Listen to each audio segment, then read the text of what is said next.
Merci, Monsieur le Président.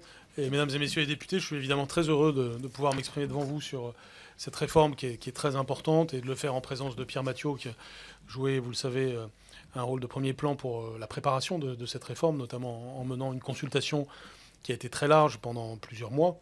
Cette consultation a, vous le savez, concerné plus d'une centaine d'interlocuteurs, des groupes d'interlocuteurs. Et puis, elle a même concerné plus de 40 000 lycéens qui ont participé au travers d'une consultation électronique. Ensuite, il y a eu une concertation que j'ai menée avec les organisations syndicales en particulier et qui m'a permis, le 14 février dernier, au Conseil des ministres, d'annoncer les éléments de la réforme du baccalauréat.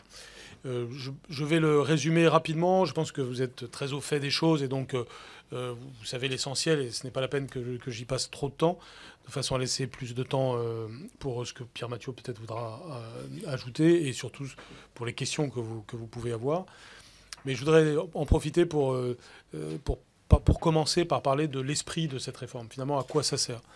À chaque fois qu'on me pose cette question, je trouve qu'on peut résumer la réponse en une phrase, même si ensuite ça va très au-delà de cette phrase et de cette formule.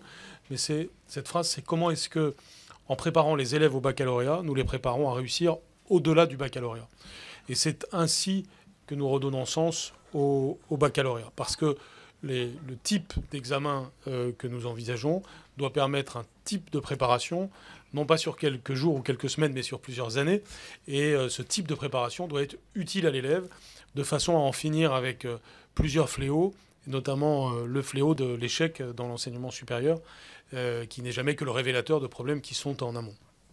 Donc, c'est vraiment cela qui justifie ce que nous avons fait, dans un esprit qui, comme vous le savez, consiste à revaloriser le baccalauréat, donc vis-à-vis de toute crainte qui pouvait exister vis-à-vis du baccalauréat en tant que tel. Je pense que nous pouvons aujourd'hui estomper ces craintes. Il s'agit bien de donner une sorte de nouvelle jeunesse au baccalauréat, de lui faire franchir un nouveau siècle, après 2 siècles d'existence. C'est une institution française, c'est une institution qui nous unit, c'est une institution point de repère, c'est une institution rituelle, et tous ces mots ne sont pas péjoratifs, au contraire, et nous avons simplement besoin de lui donner une nouvelle vie, et c'est ce que nous faisons avec cette réforme. En ayant quelques points fondamentaux d'appui pour ce faire, sur lesquels je vais venir, bien entendu. Mais je voudrais ajouter aussi que c'est un état d'esprit qui anime cette réforme du baccalauréat. Et cet état d'esprit, je dirais que c'est un état d'esprit de déverrouillage du système français par l'aval, du système scolaire français par l'aval. Le déverrouillage le plus évident, celui que finalement la société française notera peut-être le plus, c'est le déverrouillage du mois de mai et du mois de juin. Concrètement, à partir de 2021, tout un chacun sentira que le mois de mai et le mois de juin redeviennent un peu normaux. Les élèves de seconde et de première travailleront jusqu'au bout, et même ceux de terminale travailleront presque jusqu'au bout. Ce sera un très grand changement dans nos lycées, et en termes de gain de temps, c'est évidemment très important. C'est aussi un gain du point de vue de l'organisation du système qui va se déverrouiller au sens où l'examen sera moins lourd à organiser, mieux étalé dans le temps. Cela permettra de faire quelques économies sur l'organisation de l'examen. Cela évitera aussi des dysfonctionnements. La question, par exemple, de la base de données de sujets devrait nous permettre d'en finir totalement ou partiellement, mais peut-être même totalement, avec le phénomène des fuites en particulier. Donc, il y a toute une série de conséquences en chaîne liées à ce déverrouillage. Mais ça, je viens de parler des déverrouillages les plus apparents, les plus directs. Mais je pense qu'il y a un verrouillage encore plus important, plus indirect, qui est le déverrouillage du lycée, et ce faisant peut-être même de l'amont du lycée, parce que un baccalauréat plus ouvert, avec plus de choix possibles pour les élèves, avec en particulier la fin des séries sur laquelle je vais revenir, c'est aussi un parcours du lycéen plus responsable, fait de choix, d'essais, parfois d'erreurs sans doute, de passerelles, et une série d'enjeux de notre système s'en trouvent touchés, je le pense, touchés positivement. Et d'ailleurs, cette réforme ne surgit pas de mon chapeau ou de celui de quelques esprits éclairés. Elle sort de cette consultation, elle sort de réflexions qui existent depuis de nombreuses années, que vous-même, probablement pour bon nombre d'entre vous, avez portées ces dernières années. Et donc, c'est aussi pour ça qu'elle arrive avec une certaine maturité et qu'elle recueille, je crois, un certain assentiment dans notre pays, même s'il faut tout de suite ajouter que comme pour tout changement, et celui-ci n'est pas mince, il est bien normal qu'il y ait des inquiétudes, des questions, et c'est évidemment un des enjeux de notre rencontre aujourd'hui que de les traiter et de voir que nous sommes en mesure de rassurer sous plusieurs angles ce que je ferai, mais je prends évidemment très au sérieux les inquiétudes, je les trouve normales. Il faut simplement les regarder, les travailler de façon à montrer que c'est quelque chose qui va nous faire gagner.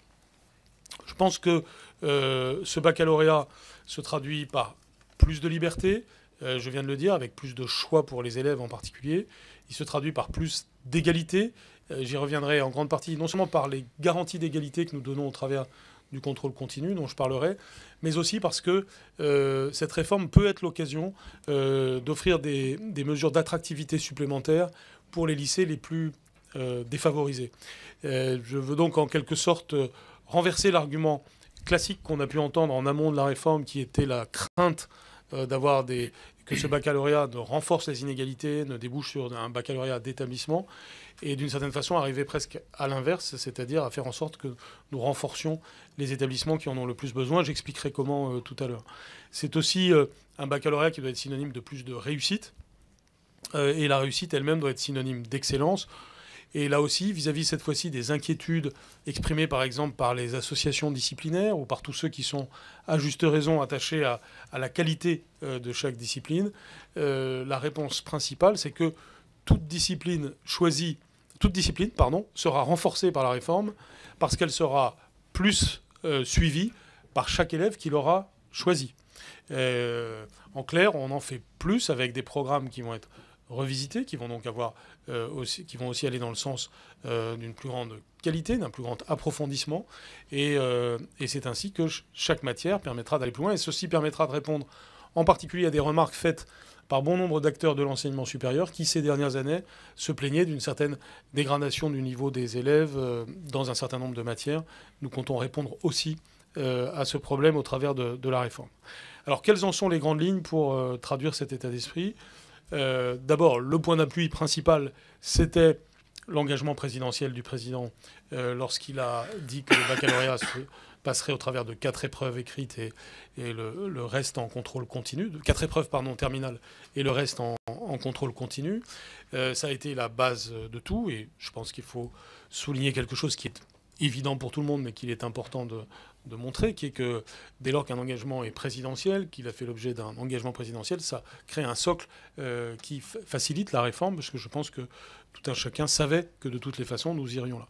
Un autre élément qui était notre cadre, c'était lorsque le Premier ministre s'est engagé à ce que ce nouveau baccalauréat existe pour 2021. Ceci nous a, ipso facto, créé un compte à rebours qui est celui dans lequel nous sommes, qui crée le calendrier dans lequel nous sommes et qui permet de faire la réforme dans les années qui viennent. Alors, sur cette base-là, il y a donc plusieurs traits du nouveau baccalauréat. Premier élément, des nouvelles épreuves terminales. Elles sont donc au nombre de 4, qui s'ajoutent à l'épreuve de français qui a lieu toujours en fin de première. Donc le français aura toujours lieu à l'écrit et à l'oral en fin de première. Il y aura un travail peut-être de redéfinition de la nature de chacune des épreuves. C'est un travail qui sera fait dans les prochaines semaines par les instances compétentes. Mais c'est en tout cas un point stable, un point de repère stable. Ce n'est pas le seul que nous avons souhaité. Autrement dit, il ne s'agit pas de tout changer au travers de la nouvelle réforme. Donc l'épreuve de français reste un point de repère de notre système. Et puis ensuite, en classe de terminale, il y a donc 4 épreuves terminales, 2 qui se passent au retour des vacances de printemps et 2 qui se passent à la fin du mois de juin.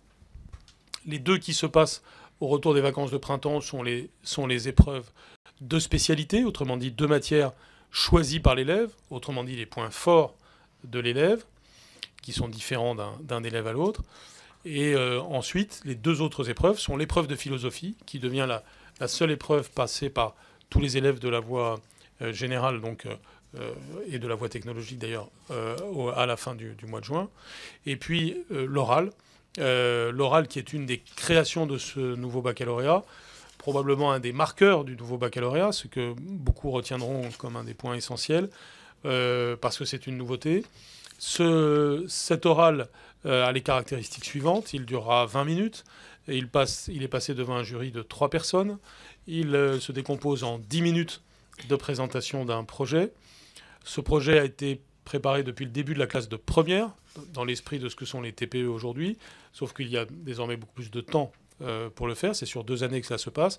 Pendant la classe de première, de façon collective, dans le cadre d'une des 3 matières de spécialité de l'élève, avec bien sûr des collaborations possibles avec d'autres matières que la matière de spécialité. Ça peut donc être disciplinaire ou bidisciplinaire. Et ensuite, de manière individuelle, au cours de la classe de terminale, de façon à préciser le projet et à lui permettre d'être mûr pour la présentation. Ce projet de 10 minutes fait ensuite l'objet de 10 minutes de questions de la part du jury, qui peut élargir le questionnement pour voir notamment la capacité d'analyse de l'élève, mais aussi sa capacité à puiser dans ses connaissances scientifiques, historiques en particulier, pour répondre aux questions du jury. Les buts visés par un tel oral sont multiples. Le premier d'entre eux, c'est d'envoyer un signal à tout l'amont du système. Et ce signal, c'est un signal sur la qualité du français oral de chaque élève. Là aussi, nous souhaitons un petit peu renverser un argument que nous avons souvent entendu et qu'il faut évidemment entendre et prendre au sérieux. Cet argument, c'est que tout le monde n'est pas égal devant l'oral en fonction de ses origines familiales et sociales, ce qui est en partie vrai, même s'il y a de très nombreuses exceptions et qu'on connaît des élèves de classe favorisée qui sont inhibés, des élèves de classe défavorisée qui s'expriment très bien, donc il ne faut pas non plus sombrer dans une sorte de fatalisme social, mais même s'il y a une sorte de risque en la matière d'inégalité, nous pensons que précisément c'est le rôle du système scolaire que de compenser ces inégalités en préparant au long des années, notamment les années lycée, mais même en amont de cela, les élèves à réussir à l'oral. Je pense que c'est un point important, ça illustre la phrase que je vous disais au début, que lorsque je vous disais en préparant les élèves au baccalauréat, on les prépare à réussir au-delà du baccalauréat. Autrement dit, puisqu'il y a cet indicateur à l'aval du système scolaire qui est l'oral du baccalauréat, eh bien, les élèves, au long de leur vie scolaire, vont se préparer à bien s'exprimer en public. Nous savons aujourd'hui que c'est une faiblesse du système français que cette relativement faible préparation des élèves à s'exprimer. C'est un point très important qui vient compléter et non pas s'opposer à l'importance que nous attachons à l'expression écrite en français.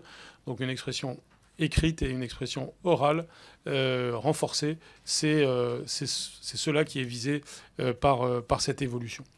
Donc, ceci est pour les épreuves terminales. S'agissant des épreuves en contrôle continu, c'est évidemment toutes les autres. Elles compteront pour 40% de la note. Ce 40% se subdivise en 30% de ce que nous appelons les contrôles communs, autrement dit des contrôles qui se passent un petit peu sur le modèle des bacs blancs à l'échelle de chaque établissement, mais de façon anonymisée, avec des correcteurs qui ne sont pas le professeur de l'élève qui passe l'examen, et sur la base de sujets qui sont dans une base de données nationale que tout un chacun peut consulter comme des annales, ce qui permet aux élèves de s'entraîner et de ne pas être pris par surprise. Et puis 10%, donc un quart du contrôle continu, correspond au bulletin, et de façon là aussi à donner de l'importance au travail continu de l'élève. Là aussi, il y a un but très clair. Le but très clair, c'est d'en finir avec le bachotage, c'est d'avoir des élèves qui travaillent en continu et qui peuvent non pas être jugés simplement sur une note obtenue à un jour donné, mais sur un travail accompli tout au long des mois et des années, selon un système donc qui devient, je pense, équilibré. Cette configuration doit permettre d'avoir ainsi un baccalauréat plus significatif de l'effort réalisé par l'élève au long de sa scolarité. Troisième dimension. En 3 minutes, très bien. Ah oui, avant de suspendre. Alors, en 3 minutes. Tout ceci a un impact sur le lycée, et qui ne vous a pas échappé. C'est notamment la fin des séries, donc en voie générale. En voie technologique, ce que nous avons souhaité, c'est maintenir les séries technologiques D'abord pour envoyer un signal de stabilité à la voie technologique. La voie technologique pouvait se sentir, comme ça a souvent été le cas dans le passé, comme éventuellement questionnée par les futures évolutions. Et ce que nous avons voulu dire, c'est qu'elle ne l'était pas, qu'au contraire, elle doit se trouver renforcée parce qu'elle fait plein sens dans notre système tel qu'il est, et que pour cela, il ne fallait pas faire un nouveau changement de l'ensemble de la voie technologique. Il valait mieux stabiliser les séries qui ont été, pour certaines d'entre elles, créées récemment, avec des programmes qui ont été déjà d'assez importants bouleversements il y a quelques années. Et c'est pourquoi nous conservons les séries, même si, sur la base des séries de la voie technologique, il y aura des passerelles avec la voie générale, notamment, par exemple, la matière sciences de l'ingénieur, qui pourrait être commune à la série générale et à la série technologique. Ensuite, la voie générale donc, connaît la fin des séries. La fin des séries, c'est quelque chose d'évidemment très important dans nos systèmes. Vous en voyez bien les conséquences, notamment en finir avec une certaine hiérarchie, parfois artificielle, des séries. Et nous voulons que les lycéens choisissent des parcours parce que ces parcours leur correspondent et non pas pour se conformer à des choix tout faits. C'est un point qui est très important et qui va de pair aussi avec une simplification. Le nouveau système devient extrêmement lisible, avec ce que nous appelons les matières communes, qui correspondent donc au français, 4 heures en première, la philosophie, 4 heures en terminale, l'histoire-géographie et l'enseignement moral et civique, 3 heures et demie, en première comme en terminale, ce qui pour certaines futures ex-séries représente plus d'histoire-géographie qu'aujourd'hui. Idem d'ailleurs pour la philosophie, qui avec 4 heures représente désormais plus que pour, par exemple, la future ancienne série S. Le PS, 2 heures. Les langues vivantes 1 et 2, qui sont à 3h30.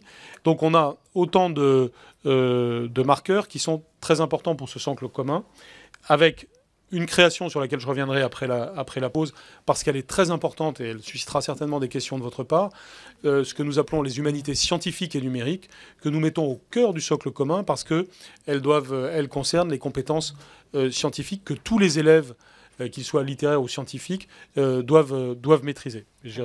Merci beaucoup. Suspension de séance. Nous retrouvons ici après le vote.